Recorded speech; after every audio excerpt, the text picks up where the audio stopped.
जिस तरह आपने सबील पे गौर किया, लंगर पे गौर किया, काश उतना ही हमने कुरान पे भी ध्यान लगाया होता। जब 10वीं शब आई थी और यजीदी हमला करने के लिए तैयार थे, तब मेरे इमाम ने कहा था एक रात की मोहलत दें। उन्होंने ये समझा शायद ये तलवारें तेज करेंगे, एक रात का मौका मांग रहे हैं, निशाने दुरुस्त करेंगे, रात भर प्रैक्टिस करेंगे, तब जाके सुबह जंग लड़ेंगे। लेकिन तारीख गवाह है, करबला की मिट्टी गवाह है, एक एक जर्रा गवाह है करबला शरीफ का, कि जब इजाजत और मोहलत मांगी ना मेरे इमाम ने, आपने रात के 2 हिस्से किए। एक हिस्से में नमाज को रखा, दूसरे हिस्से में तिलावत को रखा। सब ये हिसाब लगा रहे थे कि तलवारों की तैयारी होगी, लेकिन अल्लाह वाले तो जन्नत की तैयारियां कर रहे थे। जन्नत की तैयारियां कर रहे थे। और तैयारियां भी कैसी? पानी नहीं था, तयम्मुम है, जबान सूखी है। मोहम्मद अली भाई कारी हैं और बहुत अच्छे कारी हैं। मैं कहता हूं कभी नात के बाद इनसे कुरान भी सुना करो।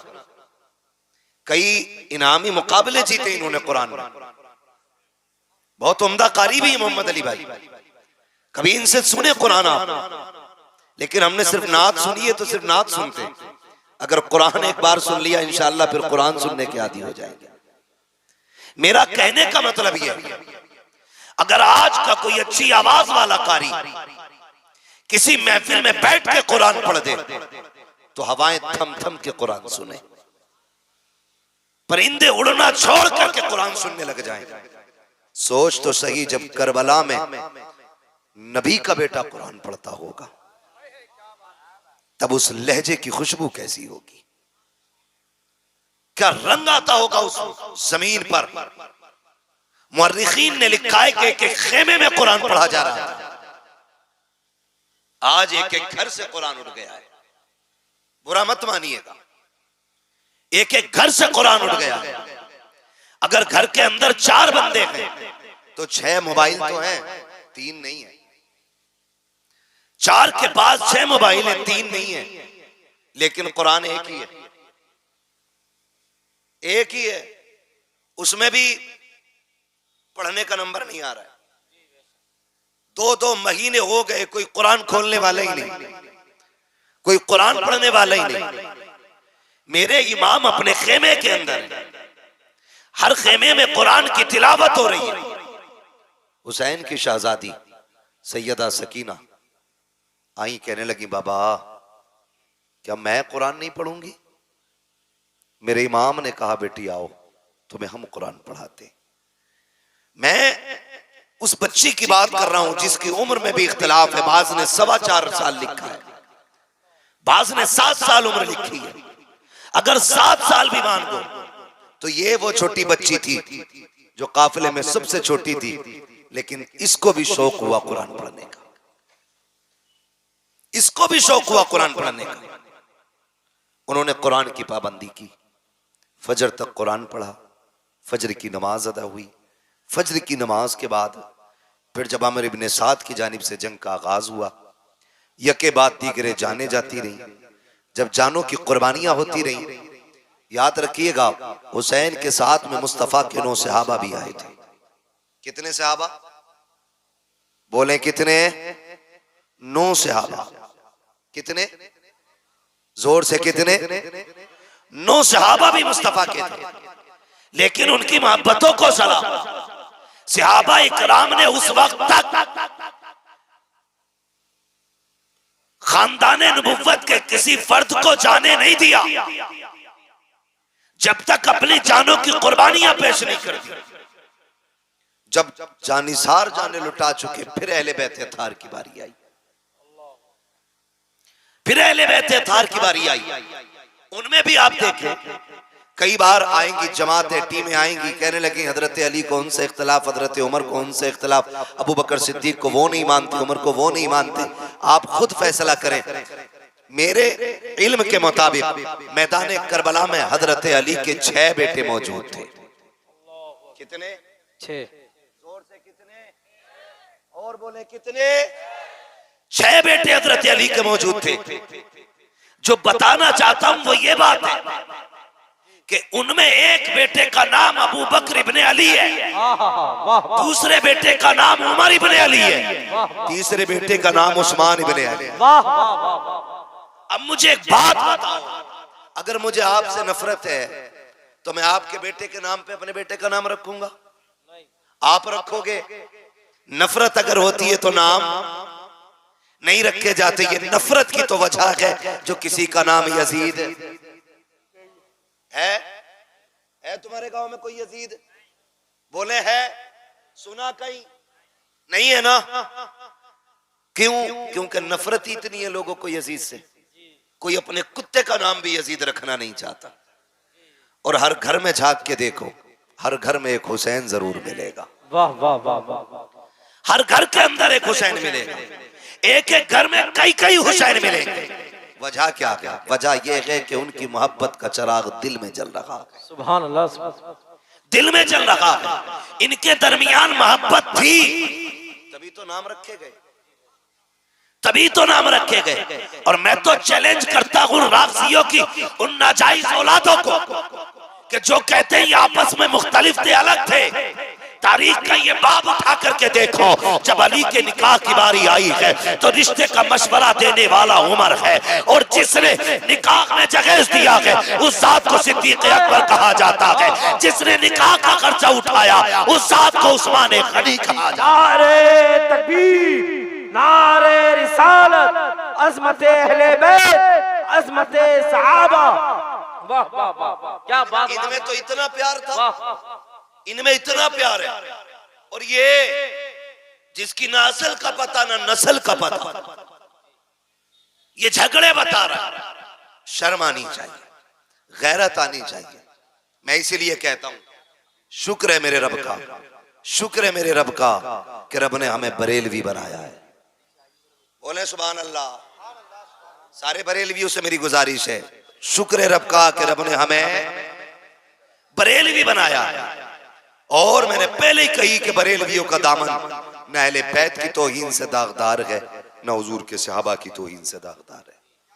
यके बाद दीगर शहादतें होती रही, यहां तक के फिर अहले बैत अतहार की बारी आई, अली के घर के शहजादों की बारी आई, अकबर, कासिम, अब्बास, सोनो, मोहम्मद, यके बाद दीगर शहीद होते रहे। फिर ताजदारे शहादत, शहीदों का इमाम, मेरा इमाम, इमाम अली मकाम मैदान करबला गए, अपनी भी जान का नजराना पेश किया। और आपने पूछा मालिक बता तू राजी है कि नहीं? आवाज आई या अय्यतुहन नफ्सुल मुतमइन्ना इरजिई इला रब्बिकी रादियतम मर्दिया फदखुली फी इबादी वदखुली जन्नती। अल्लाहु अकबर। शहादत इमाम हो गई। याद रखिएगा कि जहां से भाई का सब्र मुकम्मल होता है वहां से बहन के सब्र का आगाज होता है। ये करबला शरीफ है, बहुत गौर फरमाइएगा। ये आज वाली शाम आई, आज वाली शाम। उन्हें क्या पता जो मेलों को आबाद करते हैं कि नबी के घर पे क्या गुजरी है।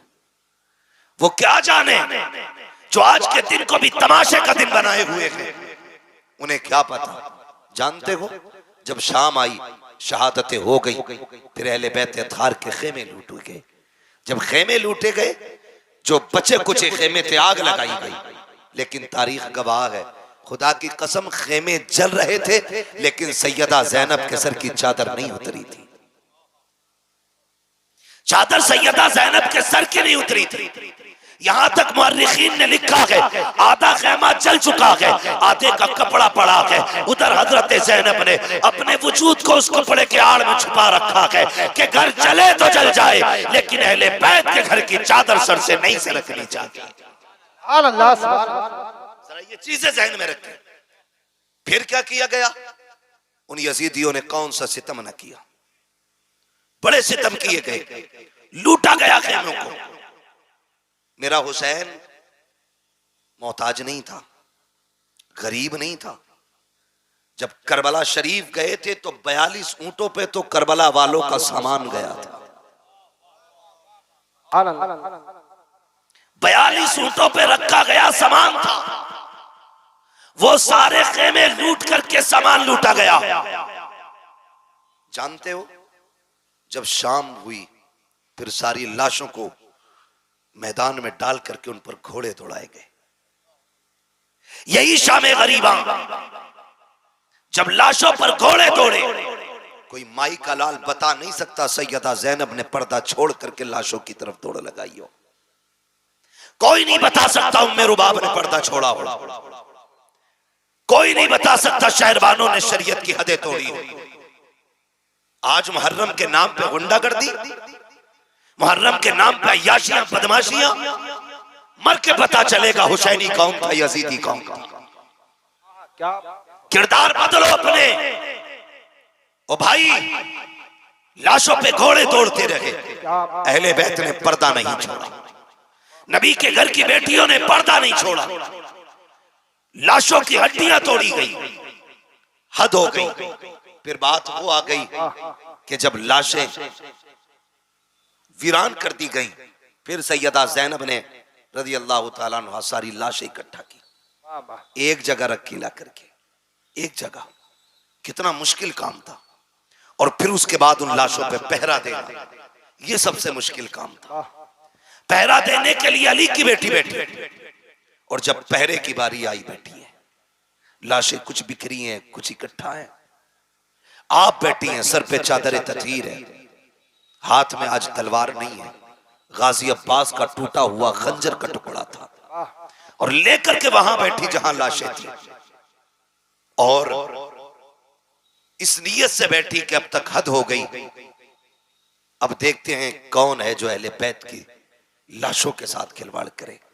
ये सोच के आप पहरेदार बन के बैठी। रात के 2 हिस्से गुजर गए। जब रात के 2 हिस्से गुजरे तो किसी के आने की आहट महसूस हुई। जब आने की आहट महसूस हुई, सैयदा ज़ैनब ने चादर संभाली और अपना खंजर का टुकड़ा संभाला। इरादा यह था, अगर कोई दुश्मन आएगा तो अली की बेटी अली के जलवे दिखाएगी, और अगर कोई होगा अजनबी तो फिर जाने दिया जाएगा। जब आने की आहट महसूस हुई, सैयदा ज़ैनब ठहर गई, कहती है कौन? ठहर जा वहीं। लेकिन सवार जो आ रहा था वो रुका नहीं, वो चलते चलते सैयदा ज़ैनब के करीब आया। गरीबुल वतनी है, परदेश है, तन्हाई है, भूख है, प्यास है, चारों तरफ से दुश्मनी है, तारीकी है, एक वहशत है। जब वो करीब आया, उसने आने वाले ने कहा, बेटी तू कौन है? जैसी लफ्ज़ बेटी कहा ना, तो सैयदा ज़ैनब के हिचकी बंद गई। फरमाने लगी, कौन है ये अजनबी जो हमें बेटी कह के आवाज दे रखा है? यहां तो कोई हमें पानी पिलाने वाला नहीं, आने वाले तू है कौन? फरमाने लगे, बेटी तू बता तू कौन है? आप कहती हैं मुझे ज़ैनब कहा जाता है, मैं फातिमा ज़हरा की बेटी हूँ, अली की शहजादी हूँ। कहा कैसे बेटी हो? कहा अपनों के जनाजों पे पहरे दे रही हो। कहा बेटी ये जनाजे किसके हैं? अल्लाह अकबर। सैयदा ज़ैनब ने कहा था, आने वाले ये जो सामने जनाजा पड़ा है, ये राकिब दोशे पैगंबर का जनाजा है। कहा ये जो 18 साल जवाना है जनाजा है, ये किसका है? कहा ये अकबर का जनाजा है। कहा ये छोटी सी कब्र किसकी है? कहा ये जमा के असगर की कब्र है। अल्लाह अकबर। जैसे इतना सुना है, आने वाले ने कहा, बेटी अल्लाह तुम्हारा हाफिज है। ये कह के जब आने वाला जाने लगा, पढ़ करके सैयदा ज़ैनब ने सवारी को रोका। कहा बाद में जा, पहले बता तू है कौन? यहाँ कोई अपना कहने वाला नहीं है, तूने बेटी कह के आवाज दी है। आने वाले ने कहा, बेटी पहचाना नहीं, मैं कोई और नहीं बल्कि तुम्हारा नाना मोहम्मद रसूलुल्लाह। मसलके आला हज़रा, ज़िक्र शहीद आज़म, नौजवान कमेटी सरज़मीन मंसूर पर हज़रत अल्लामा मुफ्ती हम्माद रज़ा साहिब क़िबला दारे हैदरी। ओ भाई, फरमाने लगे मैं तुम्हारा नाना हूं। सैयदा ज़ैनब मुतमईन रही, मुतमईन रही। फिर ख्याल आया कि हुसैन ने कहा था कि मेरी सकीना मेरे बगैर सो नहीं पाती है,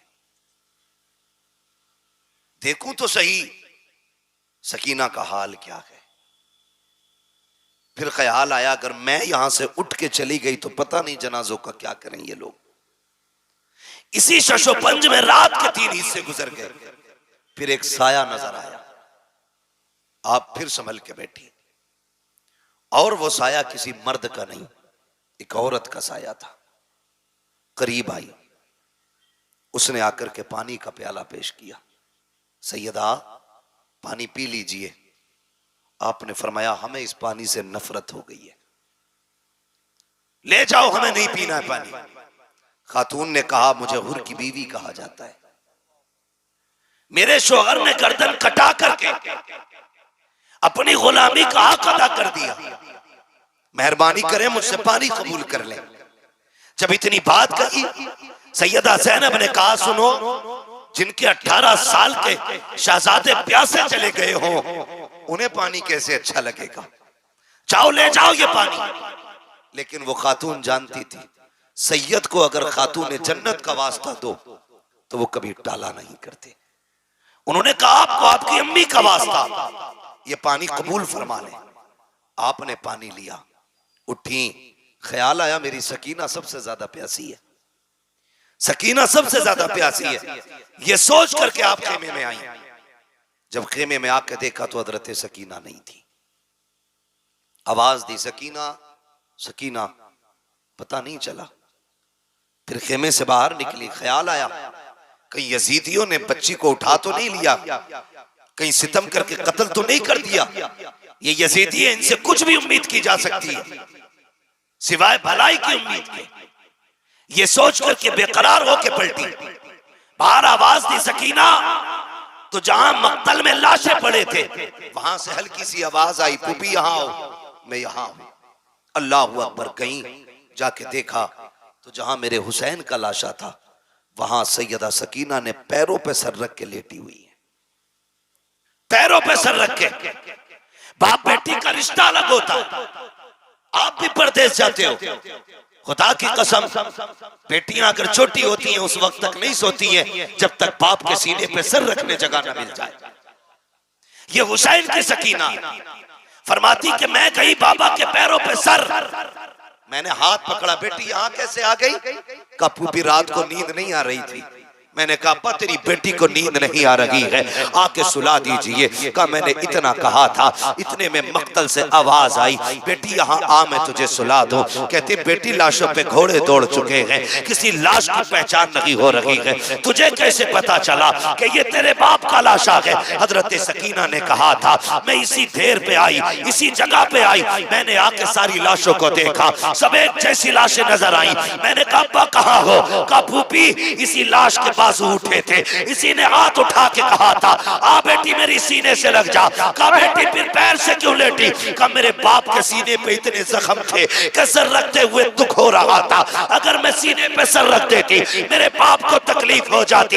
एक पैर के तलवे ऐसे थे जहां पे जख्म नहीं था, इसलिए मैंने सर रखा सो गई। कहा बेटी आओ तो सही, खेमे में लेके आई है। कहा फूफी बात क्या है? कहा लो बेटी 3 दिन की प्यास है, पानी पी लीजिए। अब मेरे घर हुसैन के घर की तरबियत देखें। सैयदा सकीना कहती है फूफी जान प्यास तो आपको भी लगी है, आपकी भी 3 दिन की प्यास है, ये पानी आपने क्यों नहीं पिया? हजरत ज़ैनब कहती है ए सकीना जिन घर के बच्चे प्यासे होते हैं उस घर के बड़े पानी नहीं पिया करते हैं। इतना सुनना था, हजरत सकीना ने प्याला हाथ में लिया और दौड़ लगाई मक्तल की तरफ। हजरत ज़ैनब ने कहा था सकीना कहाँ जा रही हो? कहा फूफी अभी आपने कहा था जिस घर के बच्चे प्यासे होते हैं उस घर के बड़े नहीं पीते हैं। का भी मुझसे छोटा मेरा असगर प्यासा है, ये पानी पहले उसे पिलाया जाएगा।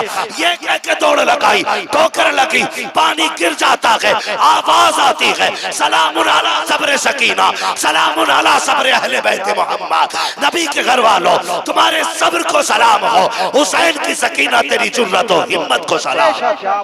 नारे तकबीर, नारे रिसालत, जिक्र शहीद आज़म, नारे हैदरी, उलमाए सुन्नत। खुदा की कसम ये उनके घर के बच्चों का सब्र है, बच्चों का सब्र है। अगर अपना सब्र देखना हो, एक बार इफ्तारी में दिन बड़ा होने लगे मस्जिद में इफ्तारी मुंह छुट लगा दो, बच्चे भी बैठा दो बड़े भी बैठा दो, फिर देखो मुट्ठी भर के कौन खाता है। ये हमारी तरबियत है, ये उनकी तरबियत। 3 दिन के प्यासे हैं लेकिन फिर भी अपने से ज्यादा दूसरे का ख्याल है, दूसरे का ख्याल है। जानते हैं जब 11 की सुबह आई, यजीदियों ने इमाम ज़ैनुल आबिदीन को कैद कर रखा था। कहने लगे ज़ैनुल आबिदीन तैयारी कर लो। फरमाने लगे किस चीज की तैयारी? यजीदियों ने कहा सफर करना है। आपने फरमाया परदेसियों की कोई तैयारी नहीं होती है, जहां चाहो ले चलो, हम परदेसी हैं। तारीख गवाह है, सबसे पहले बेड़ियां तारीख में हजरत इमाम ज़ैनुल आबिदीन के पैरों में डाली गई।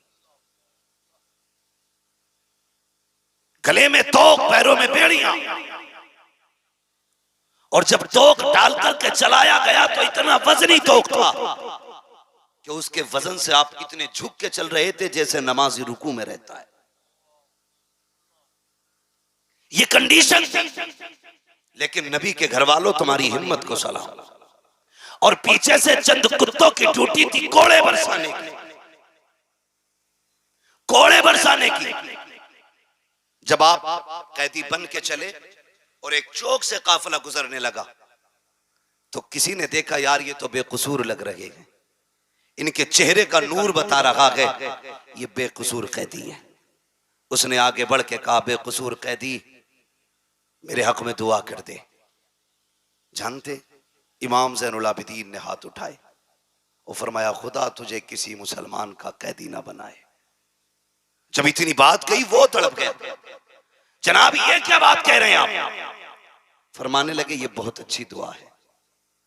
कहने लगा क्यों? आपने अपनी कमीज उठाई, पूरी कमर खून से तरती, खून से तरती। कहा ये क्या है? कहा ये जो मुसलमान कैदी बना के ला रहे हैं ना हमें, ये उनका सितम है। कहा ये कोड़े क्यों मार रहे हैं? कहा परदेसी हूं, मुसाफिर हूं, थका हुआ हूं, अपनों की लाशें देखी है, भूखे प्यास से चला नहीं जाता। कहा फिर बैठ क्यों नहीं जाता? कहा अगर मैं बैठ गया तो फिर जिम्मेदारियां करबला में रह जाएंगी, ये जिम्मेदारियां मुझे नाना के मदीने तक पहुंचानी है। अल्लाह अकबर। लोग कुछ भी कहें, जो चाहे वो सोचे, लेकिन खुदा की कसम हम चैलेंज के साथ कहते हैं करबला में भी हाकिम हमारा हुसैन था, कूफे में भी हाकिम हमारा ही हुसैन, पावर में हमारा ही हुसैन था। ये कान खोल के सुने। ये अलग बात है कि ये सितम हुए, ये जुल्म हुए, लेकिन मेरे हुसैन ने सब्र का दामन नहीं छोड़ा, दामन नहीं छोड़ा। ये काफिला चला, जानते हो 64 औरतें, 26 बच्चे, 72 नेजों पे 72 सर। तरतीब क्या दी गई?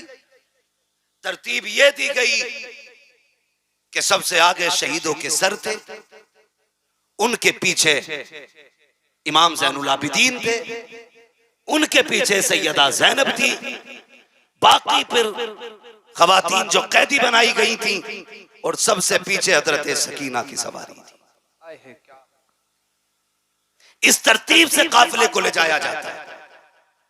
आज हैरत हो रही है भाई, हैरत हो रही है। आज सुन्नी बरेलवी कहलाने वाले लोग ढोलक पे उतर आए। पढ़े तारीख के इस बात को भी कि वो जो सारे शहीदों के सर चल रहे थे, उनसे भी आगे यजीदी लोग ढोल लेके चल रहे थे, और वो आगे आगे ढोल बजा के कह रहे थे हुसैन को हमने शहीद कर दिया, कत्ल कर दिया, माज़अल्लाह, फतह हमारी हुई है, इसलिए ढोल बजाए जा रहे थे। जानते हो जब एक चौक से एक बस्ती से काफिला गुजरने वाला था तो दूर से ढोल की आवाज आ रही थी। एक नाबीना खड़ा था, उसके साथ एक बच्चा था, वो नाबीना भीख मांग रहा था। जब ढोल की आवाज सुनी तो उसने अपने बच्चे से कहा लगता है बारात कोई बड़ी है। जब बारात बड़ी है तो फिर दूल्हा भी बड़ा होगा। कहा अब्बा कहना क्या चाह रहे हो? कहा बेटे देख जरा बारात कैसे लोगों की है, तो सबसे आगे जब ढोलों को आते देखा, सर्क पर्क के कपड़े, बेहतरीन खूबसूरत लिबासों में, नए नए कपड़ों में ढोल वाले देखे। बच्चे ने कहा अब्बा लगता है बारात बड़ी शान वाली है। बच्चा कहता है बाप ने कहा बेटे सुन, जब वो दूल्हा करीब आ जाए तो मेरे कोनी मार देना, ताकि जब वो दूल्हा आएगा तभी मैं भीख मांगूंगा। अल्लाह अकबर। बच्चे ने पहले ढोल वालों को देखा, उसे तो दूल्हा का इंतजार था, लेकिन हैरत में पड़ जाता है जब नेज़े पे कटे सर को देखता है, और हैरत में पड़ गया जब जमा के बच्चे को नेज़े पे रखा देखा के सर को। बच्चा होश खो बैठता है और धीरे धीरे ये ढोल वाले करीब आए। बच्चा अपने बाप की तरफ सिमटना शुरू कर देता है, क्योंकि आज तक तारीख में ये मंजर किसी ने नहीं देखा था कि 18 साल का सर, जमा का सर, 56 साल का सर नेज़े के ऊपर हो। जैसे कि सर करीब आए हैं, सर आके गुजर जाते हैं। बच्चे को कुछ होश आया, उस वक्त सैयदा ज़ैनब की सवारी गुजर रही थी। बच्चे ने बाप के कोनी मारी, उसने ये सोचा शायद दूल्हा गुजर रहा है। उसने कहा तुम्हें खुदा का वास्ता, नबी का वास्ता, अली का सदका अता करो, नबी का सदका अता करो। जैसी तना कहा है, आज बड़े जमाने के बाद सैयदा ज़ैनब ने अली का नाम सुना था, नबी का नाम सुना था। कहती फिजा का जी बेटी का जल्दी कीजिए, इससे कहिए एक बार और अली का नाम ले, एक बार और नबी का नाम ले। आपने कहा फिर से कह जो तूने कहा है। उसने फिर से कहा एक बार और कह जो तूने कहा है। उसने फिर से कहा। उसके बाद कहती मैं पता क्या चाहिए। उसने कहा फकीर है, मोहताज है, भीख दे दीजिए, हम तो दरबार, हम तो भीख लेने खड़े हैं। आपने बच्चे की तरफ देखा, फरमाया जल्दी आ, तुझे पैसा चाहिए? कहा हाँ। कहा सुन, वो जो सबसे पीछे सवारी आ रही है, जा उसके पैरों के निशान की जगह की मिट्टी हटा ले, तेरी जरूरत पूरी हो जाएगी। बच्चे ने बूढ़े का हाथ पकड़ा, उधर दौड़ लगा दी जिधर की खबर सैयदा ज़ैनब ने दी है। जब जाकर के मिट्टी हटाई है, सोना निकल आया है। बच्चे से बाप कहता है बेटे क्या हो गया है? कहा ये काफले वाले कौन है? कहा क्या हुआ? कहा ये जो लोग जा रहे हैं, इन्होंने कहा था कि मिट्टी हटा ले, वहां तेरी जरूरत पूरी हो जाएगी। अब्बा मैंने मिट्टी हटाई है तो सोना निकल आया है। बाप ने कहा सोना फेंक दे, जल्दी दौड़ के चल। कहा कहा? कहा जिसने सोने का पता बताया है। कहा किस लिए? कहा तू नहीं जानता है ये जो गुजर के जा रही है, या तो नबी की बेटी गई है या अली की बेटी गुजर के।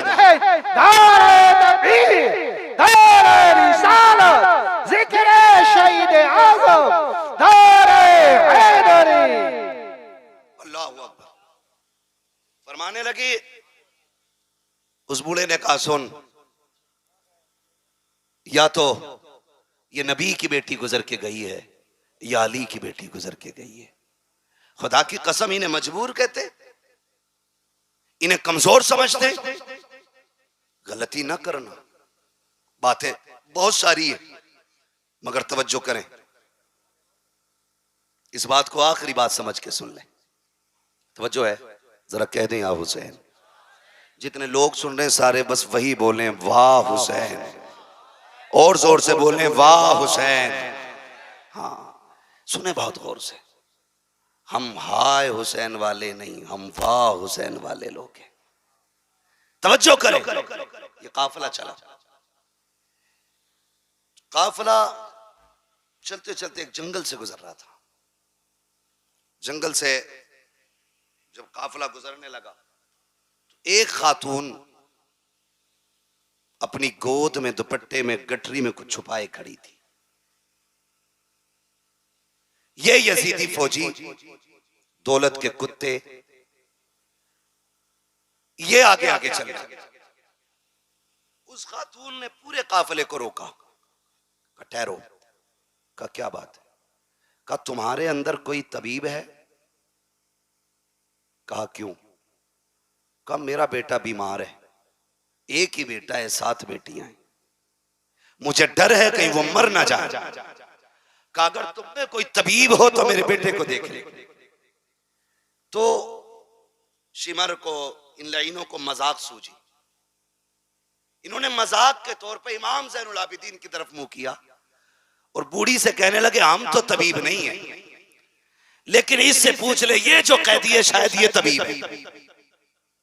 बूढ़ी गई जाके कहने लगी परदेसी क्या तू तबीब है? आपने कहा अल्हम्दुलिल्लाह, सिर्फ मैं नहीं, मैं भी हकीम, मेरा बाप भी हकीम, मेरा दादा भी हकीम, मेरा घराना ही हकीमों का है। क्या इलाज कर देगा? फरमाने लगे बिल्कुल, लेकिन सुन मां, मैं कैदी हूं और हम इनके कैदी हैं, इनसे इजाजत लो और हम चलेंगे तुम्हारे साथ। जब बूढ़ी इजाजत लेने गई, वो तो थे दौलत के कुत्ते, उन्होंने क्या कहा? उन्होंने सीधी बात कही कि क्या देगी इसके बदले में? उसकी गोद में जो गठरी थी वो प्लास्टिक की और लकड़ी की और किसी और चीज की नहीं, बल्कि सोने की गठरी थी। उसने कहा जितना सोना है सारा ले ले, बस इस तबीब को मेरे साथ भेज दे। वो तो थे ही दौलत के कुत्ते, उन्होंने सोना ले लिया। लेने के बाद मेरे इमाम की तरफ देख के कहने लगे, सोन, अगर तुम्हारे बाप ने हमारी मान ली होती ना, तो आज तुम जंजीरों में जकड़ के हमारे गुलाम नहीं होते। जैसे इतना सुना, गुस्सा आ गया इमाम ज़ैनुल आबिदीन को। फरमाने लगे, तुझे क्या लगता है ये जो तूने बेड़ियां हथकड़ियां पहना रखी हैं, तो इनसे रोकेगा हमें? फरमाने लगे, चाबी रख अपने पास अपनी, अब अली के बेटे की ताकत देख। आपने गुस्से में हाथों की हथकड़ी की तरफ निगाह डाली, हथकड़ियां पानी की तरह बह के गिर जाती, पैरों की तरफ देखा, बेड़ियां टूट गई। फरमाने लगे, कुत्ते औकात में रहे, कल भी हम रब की रजा पे राजी थे, आज भी हम रब की रजा पे राजी। बेशक, सुभान अल्लाह, सुभान अल्लाह। वरना हमें कोई दुनिया की ताकत नहीं रोक पाएगी। उसके बाद जब आप चले, शर्मिंदा हो गया इतनी बात पे, सबके सामने मुंह की कहानी पड़ी। लेकिन मेरे इमाम ज़ैनुल आबिदीन इतने थक चुके थे कि चलते चलते ना पैर पूरे नहीं उठ पा रहे थे, पैर खचेड़ के जमीन पे चल रहे हैं। इतनी ताकत नहीं बची है कि पूरा पैर उठा के रख सके, जमीन पे पैर रगड़ते जा रहे हैं। बूढ़ी आगे आगे चलते चलते जब बूढ़ी का मकान आया, तो एक बच्ची दरवाजे पे खड़ी थी। उसने कहा, माँ जी बेटी, कई से भेज दे वापस। कहा क्या हुआ? कहा जिस बेटे के लिए लेके आई थी वो बेटा खत्म हो गया। इतना सुना आह निकल गई। बूढ़ी रो के कहने लगी, सोना भी चला गया, बेटा भी चला गया। जा, मैंने तुझ पे ज्यादती की, मैं यहां तक चला के लाई, तेरा एहसान तो यहां तक आ गया, वापस चला जा। इमाम ज़ैनुल आबिदीन ने कहा, मां, दरवाजे तक आए हुए मेहमान को लौटाया नहीं जाता है, चौखट तक आने की इजाजत तो दे। बूढ़ी ने कहा, क्या करेगा बेटा, तेरा वक्त जाए होगा, तेरा टाइम खर्च होगा, तू परदेसी मुसाफिर, जाने कब का चला है, कब तक चलेगा, कुछ खाया कि नहीं खाया। ए बेटे, अब यहाँ आके वक्त जाए न कर। कहा, माँ मुझे दरवाजे तक आने की इजाजत दे। इमाम ज़ैनुल आबिदीन को इजाजत मिली। आप जैसी घर के अंदर कदम रखते हैं, क्या देखते हैं, दो बहनें बैठी हुई है, एक सर की तरफ बैठी है, दूसरी पैरों की तरफ बैठी है, दो जबान के ऊपर कपड़ा पड़ा है। एक कहती है, भैया बड़ी हसरतें तेरे साथ थी, तू हमारा इकलौता भाई था, आपने चंद जुमले सुने, रो देते हैं। एक बच्ची देख के कहती है, भाई हमारा गया है, तू क्यों रो रहा है? उसने ये कहा, जब मैंने तुम्हारे भाई को देखा तो मुझे सुगरा के अकबर की याद आ गई है, मुझे तुम्हारे सूरत को देख के अपनी मदीने वाली बहन की याद आई है। आप ये कहते हैं और उसके बाद आगे बढ़ते हैं। उस नौजवान के ऊपर से चादर उड़ाई और हटाने के बाद कहते हैं, नौजवान उठ, बहनों को रुलाया नहीं जाता है, बहनों को हंसाया जाता है। इतना कहा, नौजवान उठ के बैठ जाता है। आपने जैसी नौजवान को उठाया है, माँ कहती है, अरे बेटे ये कैसे हो गया? कहा, बेटे ये बता, माँ ये तो बता, तेरी गोद में सोना कितना था? कहा, 7 बेटियों का जेवर था। कहा, जल्दी कर, जितना सोना था उतनी मिट्टी लेके आ। पूरी मिट्टी लेके आई है। मेरे इमाम ने यूं हाथ लगाया है, सारी मिट्टी को सोना बना दिया है। उसके बाद कहते हैं, माँ बता क्या कमी रह गई है? बेटा भी मिल गया है, सोना भी मिल गया है। ये कह के पलटने लगे। बूढ़ी ने दौड़ के कदम पकड़े। कहा, ओ शहजादे जरा ठहर तो सही, अरे रुक तो जरा, बता तो सही तू है कौन, कहाँ का रहने वाला है, बता ये शाने कहाँ से लेके आया है, ये रुतबे कहाँ से मिले हैं? आप कहते, अम्मा ये ना पूछ, अब मुझे जाने दे। बूढ़ी कहती बता ना बेटे क्या मामला है। कहा वो बता बेटे, वो 72 नेजों पे सर किसके थे। आपने कहा उसमें कुछ सर मेरे घर वालों के हैं, मेरे चचा के हैं, मेरे भाइयों के हैं, मेरे बाप का भी सर उसमें है, मेरे भाइयों के सर भी उसमें है। कहा बेटे एक बात समझ में नहीं आई, तूने मेरा एक जिंदा कर दिया, अपने 72 जिंदा ना कर सका, क्या राज है इसमें। आप कहते माँ मेरी मजबूरी है, अगर मजबूरी ना होती तो जैसे तेरा एक जिंदा हुआ है वैसे मेरे 72 भी जिंदा हो जाते। आपने जैसी इतना कहा, बूढ़ी कहती बेटे समझ में नहीं आया। कहा माँ सुने, यहाँ समझ में नहीं आएगा, वहां चल जहां नेजों पे सर है, सारी चीजें समझ में आ जाएंगी। बूढ़ी फिर वापस आई है। कहा बेटे अब बताना, मेरा इमाम उस नेजे के पास आया जिस नेजे पे इमाम अली मकाम का सर रखा हुआ है। आप बाप के सर के पीछे खड़े हुए और कहते हैं अब्बा जी वो कुरान पढ़ के सुनाओ जो करबला से यहाँ तक पढ़ के सुनाया है, फिर से वो तिलावत सुनाओ जो करबला से यहाँ तक सुनाई है। मुअर्रिखीन ने लिखा है कि सर हुसैन नेज़े पे खुद घूमा, रुख हुआ ज़ैनुल आबिदीन की तरफ और सूरह रहमान की तिलावत शुरू हो जाती है। सूरह रहमान की तिलावत मेरे इमाम के सर ने की है। आप कहते अम्मा अब कुछ समझ में आया कि नहीं।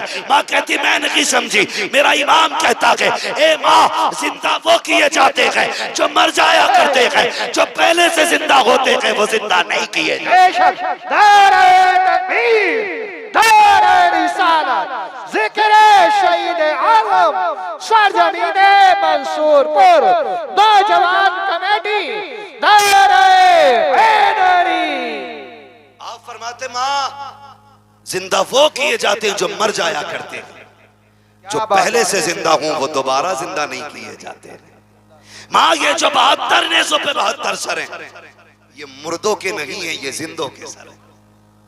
ये किनके सर हैं? जोर से और जोर से किनके? जिंदों के सर हैं। इनको अपनी औलाद का भी पता है, इनको हालात का भी पता है, इनको दौर का भी पता है। अल्लाह सलामत रखे आप लोगों को। वो भाई ये करबला शरीफ का सफर पूरा 12 मुहर्रम से शुरू हुआ, 12 मुहर्रम से शुरू हुआ और 27 रमजान को मुकम्मल हुआ है। कितना? 12 को शुरू हुआ, 27 को मुकम्मल हुआ। आप गिनती लगा लें, गिनती जोड़ेंगे लगभग 9 महीने लगेंगे। कितने? बोलें जोर से और जोर से। 9 माह मुकम्मल सफर लगे। जानते हो अली की बेटी की जुर्रत देखे, 9 महीने सफर किया है, पैदल सफर किया है, सफर करके भी आई है, कुरान पढ़ती भी आई है। जब सफर मुकम्मल मदीने में जाके हुआ और इमाम ज़ैनुल आबिदीन का बाजू पकड़ के कहा ज़ैनुल आबिदीन ये क्या है? फूफी आपको भी मालूम है ना, ये तो नाना का मज़ार है। कहा बेटे पता तो है लेकिन तुझसे भी कहलवाना। कहा फूफी ये नाना का मज़ार है। फिर आपने रुख किया करबला की तरफ। कहा हुसैन गवाह रहना, मैंने तेरी अमानत को हिफाजत के साथ हुजूर के मदीने तक पहुंचा दिया। बेशक हुजूर के मदीने तक पहुंचाया। 9 महीने सफर किया, पैदल सफर किया। लेकिन जानते हो इस 9 महीने में सैयदा ज़ैनब ने 72 कुरान मुकम्मल किए थे। कितने? जोर से कितने? 72 कुरान अली की बेटी ने पढ़े। कि आज हमारी बेटियों ने 72 आयतें पढ़ी हैं, कुरान के 72 कलमे ही पढ़े, 72 हर्फ ही पढ़ लेती। वो भाई अपने घरों के अंदर जाके ये सब काम करो। कुरान हुसैन के साथ है और हुसैन कुरान के साथ है। हुसैन उसी के साथ होंगे जिसके साथ कुरान भी होगा, और कुरान उसी के साथ होगा जिसके साथ हुसैन भी होंगे। इसलिए अपने घरों के अंदर कुरान की आदतें डालो, नमाजों की पाबंदी करो। मैं अक्सर कहता हूं बचा के कूफे से आबिद को लेके आई है, कमर पे बारे इमामत उठा के लाई है। अली की बेटी को झुककर सलाम कर इस्लाम, तेरी अमानतें घर तक बचा के लाई है। सैयदा ज़ैनब इमाम ज़ैनुल आबिदीन को मदीने तक लेके आई, जो वादा था हुसैन से पूरा कर दिया। और जानते हो करबला से वापसी के बाद 15 साल सैयदा ज़ैनब जिंदा रही, लेकिन कभी घर से बाहर कदम नहीं निकाला, कभी नहीं निकाला। यहां तक कि पड़ोसियों ने भी आपको निकलते नहीं देखा।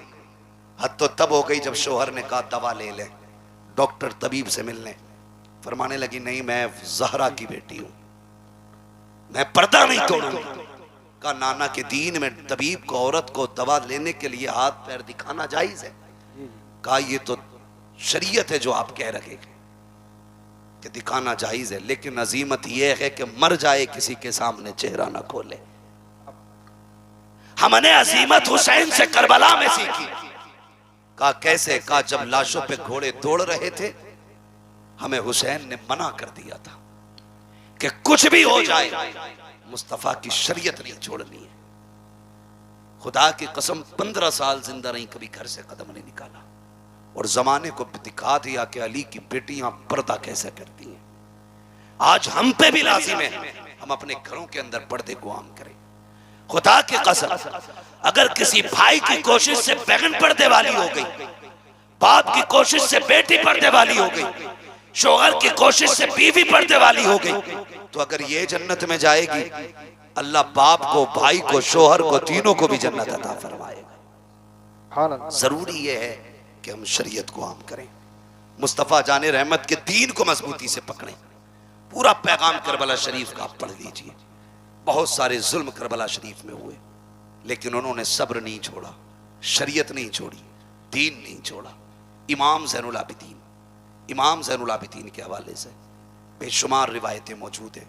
बस एक बात मैं भी बता दूं, आपके खेमे में ना जब बदला लेने की बारी आई, किसकी? मुख्तार सकफी ने जब बदला लिया था और ये यजीदी जाने चुरा चुरा के भाग रहे थे, तो एक भागते भागते जंगल में उसे कोई ठिकाना नहीं मिला, तो एक झोंपड़े में जाके घुस गया, और वो झोंपड़ा किसी अजनबी का नहीं, इमाम ज़ैनुल आबिदीन का था। इमाम ज़ैनुल आबिदीन की क़यामगाह थी, मुख्तार सकफी की फौजें पीछे थी, पनाह लेने के लिए खेमे में घुसा। प्यास लगी थी, कहा पानी मिलेगा? आपने एक प्याला दिया, कहा और चाहिए, दूसरा प्याला भर के दिया, कहा और चाहिए, तीसरा प्याला भर के जब दिया, इसने हाथ में लेके कहा लगता है तुमने मुझे पहचाना नहीं। कहा क्यों? कहा अगर पहचान लेते तो मुझे पानी ना पिलाते। मेरे इमाम ज़ैनुल आबिदीन की आंख में आंसू आ गए। फरमाने लगे कैसी बातें करता है, अपने बाप के कातिल को कोई भूल सकता है? क्या मैं तेरे चेहरे को भूल जाऊंगा? क्या तू वो शिमर नहीं है जिसने मेरे बाप के गले पे खंजर चलाया था? तू वही तो कुत्ता है। कहा फिर मुझे पानी क्यों पिलाया? हमने तो तुम्हारे ऊपर नहरे फुरात के पैरे सख्त कर दिए थे, तुम पानी पिला रहे हो। फरमाने लगे सुन, कल हम तुम्हारे मेहमान बने थे, आज तू हमारा मेहमान बना है। जो तुमने किया वो तुम्हारा दस्तूर था, जो हम कर रखे हैं ये नबी के घर वालों का दस्तूर। ओ भाई, कोई वफा, मोहब्बत, ताकत कोई सीखे तो अली के बेटों से। वो कहा था अली का घर भी क्या घर है कि उस घर का हर एक बच्चा जिसे देखो वही शेरे खुदा मालूम होता है, जिसे देखो वही शेरे खुदा मालूम होता है। मेरे नबी ने फरमाया लोगों, मुझसे प्यार करना चाहते हो, मेरे हुसैन से प्यार करने लगना। मेरे हुसैन का प्यार गोया मेरा प्यार है, मेरा प्यार है।